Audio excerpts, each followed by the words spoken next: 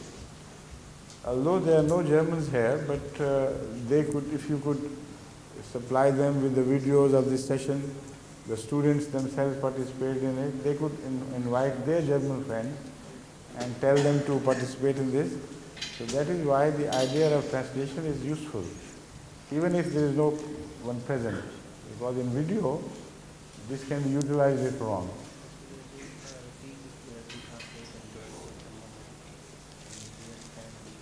But later on you can dub it.